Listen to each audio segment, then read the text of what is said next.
Hello everyone, which is Chaos Master. You know why you're here, the bomber. He has nothing about him. I am here to solve that. Okay, so from what I know of, the bomber is supposed to be a trapper type killer, kind of like John Doe. So I'm going to use that as my reference. So small rule, perks only about 1, abilities he'll have 4 of them and an M1. That's about it. If you guys like this when we do other killers, put it down in the comments, like, subscribe, you know the usual. Now let's get into making the bomber.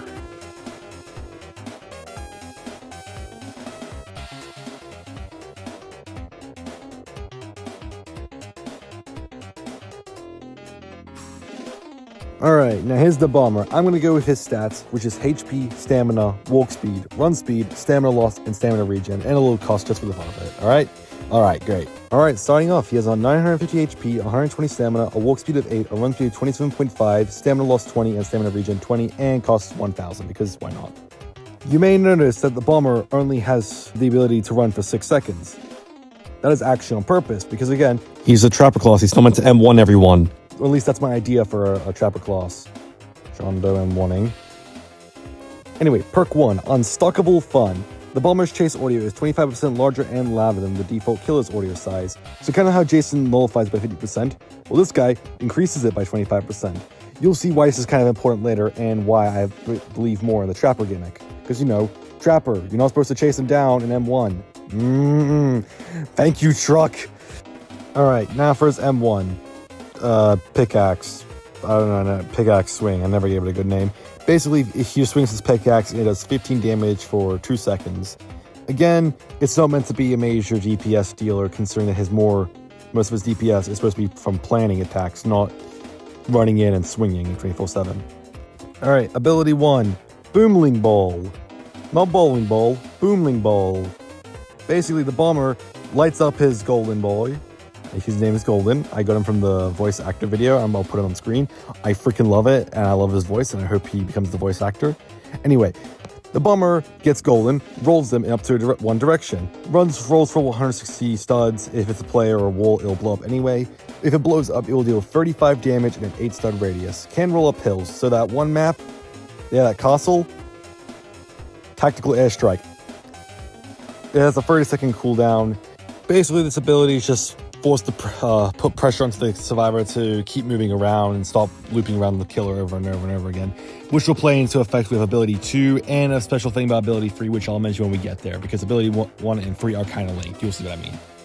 Alright, ability 2, Explosive Surprise. I know I'm very original with these names, are funny. The bomber can place down a bomb. If a survivor walks over the bomb, it will blow up, dealing 15 damage and slowness 1 for 6 seconds, kind of like John Doe's corruption traps. The bomb has a very faint hissing noise which you can hear, but if you're being chased by the killer, it'll be muffled. So you see why perk 1's good? Because sure, the survivors could run away, but you could trick the survivor into running to the bomb. The bomber is able to hear when any bomb blows up without any consequence. He'll just know when it happens, but there's no revealing and he won't know which bomb happens. He'll just get the reward saying someone blew up. He can place up to a 5 max with an 8-second cooldown apart, and it takes him 1 second to arm it. Again, not as aggressive as John Doe's like digital footprints and stuff like that, but enough to, you know, block off entrances, because, you know, survivors don't want to take that additional 15 damage or waste an Elliot pizza on it. Another thing is that you could block off long hallways with it as well, so you could do the first ability, trapping them off to a wall where they can get hit by the explosion, or make it so you can stop looping survivors so you actually have time to, you know, go in and M1 them, because, you know, 6 seconds of running speed. Alright, now ability number 3, Nitroglycerin. Yeah, so the bomber will let Golden and then throw him a bit forward. Golden will now start slowly rolling towards any survivor for about 15 seconds. If it touches the survivor, then it'll start its blow-up phase. After 15 seconds, it'll go for its blow-up phase. It's fine like that. It'll take 2 seconds for the blow-up in a 20-stud radius. Pretty large enough. This will deal 22 damage up front and then burning 1 for 8 seconds. So basically just a weaker walk speed override. But, you know, it's more balanced than walk speed override, which is unbalanced, but that's a whole other video I can talk about. Anyway. Now, as I was saying, with how ability 1, how this one works specially. Okay, Golden basically means that if ability 3 is active when he's slowly rolling, you cannot do Boomling Balls. It's just also just a balancing between the two, so you don't force them into one another, causing an insane combo. Another thing is, if the bomber is inside Golden's radius when he blows up, he'll be stunned for 3 seconds. This is just another balancing thing, just so you know, you don't take 22 damage, then an additional 15, and then run into a bomb, which will make it like 70, and just create this whole catastrophe off of the match. Alright, now for Bomber's final ability, Subspace Trick Mine. The Bomber will throw a Subspace Trip Mine that will create a large audio cue every, I'll say 3 seconds, and it will be 50% invisible upon placing it. The Subspace Trip Mine, when exploding, will deal 15 damage, cause a 1.5 second stun to the survivor, and slowness 1 for 8 seconds, and reveal the location to the killer for 8 seconds. They don't despawn, only 2 of them can spawn in one time. It takes the Bomber 3 seconds to arm it, and there's a cooldown of 25 seconds between each one being placed.